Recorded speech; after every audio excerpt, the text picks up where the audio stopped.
2020 was a year like no other. It was a time of unprecedented change. But of course, as they say, with every challenge comes opportunity. Hey y'all, I'm Abdul Omari, host of the Discovery videos that Greater MSP has put together to take a look at our region, my region. I was born and raised in South Minneapolis. In this video, we're gonna be taking a chance to explore. I'm not an expert in any of these conversations and any of these topics, but along with you, I wanna discover what's happening around growth in our region. Let's get it going, y'all.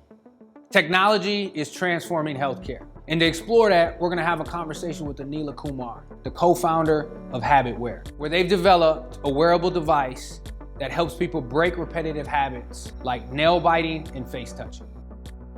So you're at the intersection of healthcare and technology. And so how do you see this intersection of healthcare and technology driving new opportunities?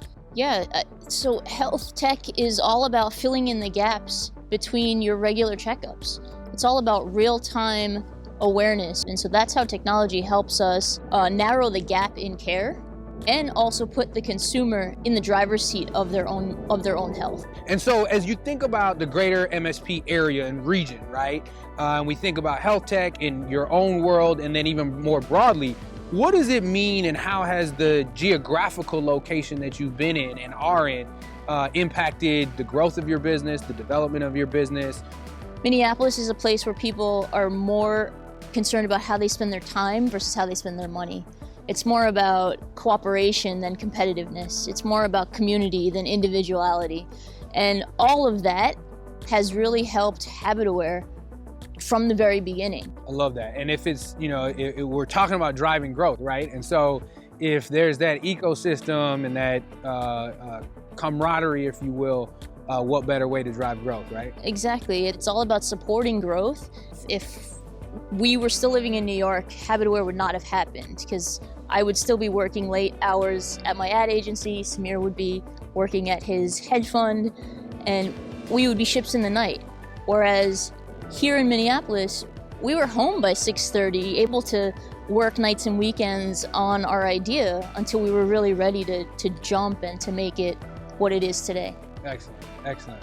Well, we appreciate you being with us and we look forward to, as you mentioned, right, being able to grow together and thrive together into the future. So thanks a lot. Thank you for having me.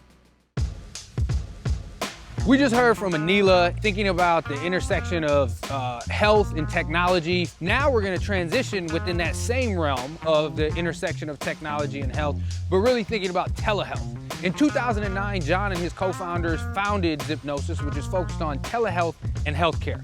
We might expect that in 2020 with the global pandemic, Zipnosis has grown a lot, and yes, it has.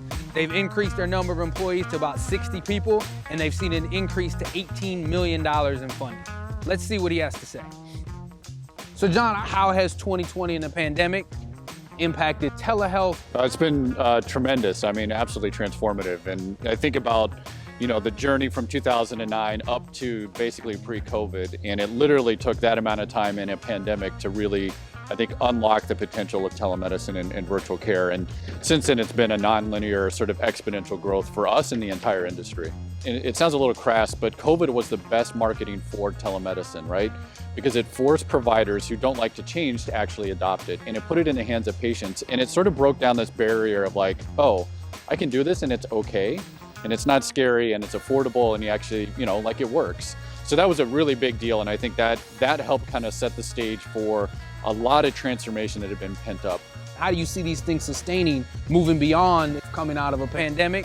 Everything that we see, the data supports it, that we think between 20 and 30% of all care will be delivered in a virtual fashion going forward. And that's just for the near term, and after that, it's going to be remarkably different. Congrats on the growth that y'all have experienced, and hope to see the future equally successful. Best of luck to you. Thank you.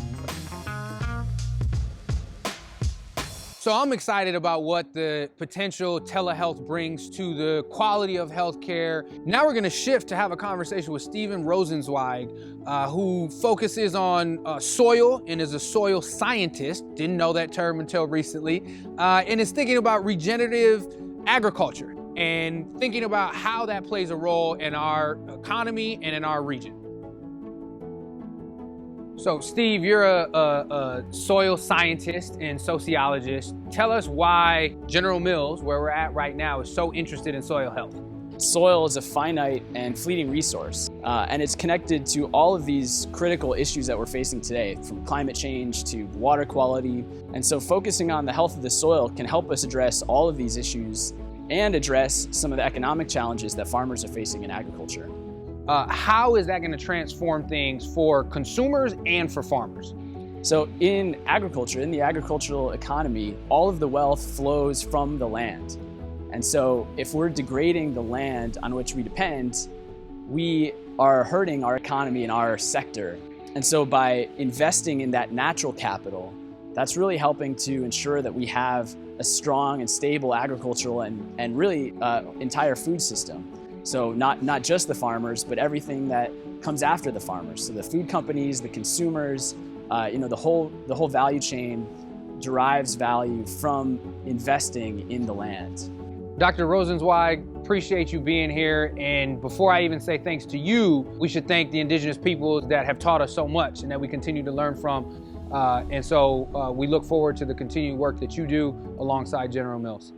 Thanks for the conversation, appreciate it. Driving growth has many important aspects to it. We just learned about soil health and the importance of soil to us as consumers, to farmers, and the future of food and agriculture. Next up, we're going to talk to a professor at the University of Minnesota about the advancements that they're making in bioindustrial manufacturing. So, Michael, thanks for being with us. We appreciate the time that you have with us.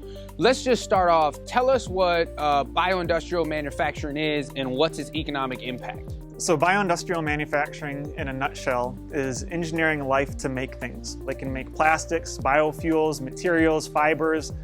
The real driver to bioindustrial manufacturing now is that biology can make stuff with properties that petrochemicals don't have. And what's the economic impact? The market is somewhere in the neighborhood of trillions of dollars globally. So we're standing outside of a building on the St. Paul campus of the flagship research institution, the University of Minnesota right now. So what's the importance of the public-private sector relationship that you are working on in bioindustrial manufacturing? BioMade is a manufacturing innovation institute, or MII, that gives the government a route to fund promising manufacturing sectors that they want the United States to maintain global dominance in and be a global leader for years to come. And I think best case scenario, the Twin Cities could turn into the Silicon Valley of this industry. We have all the required intellectual capital, technology development, and we think that all of those large businesses, small businesses are going to be able to interact with the Institute to really grow a bio-industrial manufacturing footprint here in the Twin Cities. As I always say, Dr. Smanski, this is the place where dreams come true. And so I appreciate you being with us and explaining what you have going on here at the University of Minnesota and really focused on bioindustrial manufacturing. Public-private partnerships are a cornerstone of innovation, but there's also individual organizations that have a role to play. And so Xcel Energy is a leading organization in the nation around energy efficiency, and we're gonna have a conversation with Brett Carter, an executive vice president, about what they have going on at Xcel Energy around a carbon-free future. Brett Carter, thanks for being with us. First and foremost, Chief Customer Innovation Officer. How can I get a title like that? Man. It takes a lot of work. Indeed, indeed. What is it about clean energy? Why did Xcel move into this space? What's going on? When did it start? Where are we going? So we have three major priorities. The first priority is really leading the clean energy transition. Second is keeping customer bills low. And then the third one is enhancing the customer experience. Everything that we're doing is focused on making sure that everyone has an opportunity to participate in the electric vehicle market. Why is Minnesota, why is the greater MSP region uniquely positioned to do the work? Well, we're uniquely positioned because we are sitting in a wind belt. And many other cities and states refer to us as the Saudi Arabia of wind. And so we're going to take full advantage of that wind and convert that into that clean energy that we want, so that we can power not only the homes that we serve, but also the electric vehicles that are to come onto the system in the future. We know that clean energy has a moral dynamic to it, right? And wanting to do better and leave the world better than we saw it for kids or nieces or nephews or what have you. But there's also an economic component to it as well. So help us connect the dots between the sustainable work, clean energy, and then the economics. We have some wind farms that we've applied new technologies to in order to improve the amount of energy that they produce. In investing in those wind farms, we've created over 700 construction jobs. This is about participating in this new energy economy. Right now is the time to really make investments right here in Minneapolis so that we're growing jobs and creating opportunities for innovation that are going to lead us out of this downturn. We can be a leader in this new energy economy, and so that's why sustainability is so key, especially to our region. Brett Carter, one of the slickest titles I've seen yet. Appreciate you being with us and spending some time teaching us about clean energy, what Xcel has going on, and what the future might look like in that space. Absolutely. Thank you so much. I gotta say, y'all, I'm geeking out about bioindustrial manufacturing. I didn't know what it was, but I tell you what, I'm also super excited about the opportunity to make our region the Silicon Valley of manufacturing. Thanks for joining me on this journey to discover what driving growth looks like in the region. We covered a few topics, and we know that there's a whole lot more. So as I continue learning about them, I encourage y'all to do the same.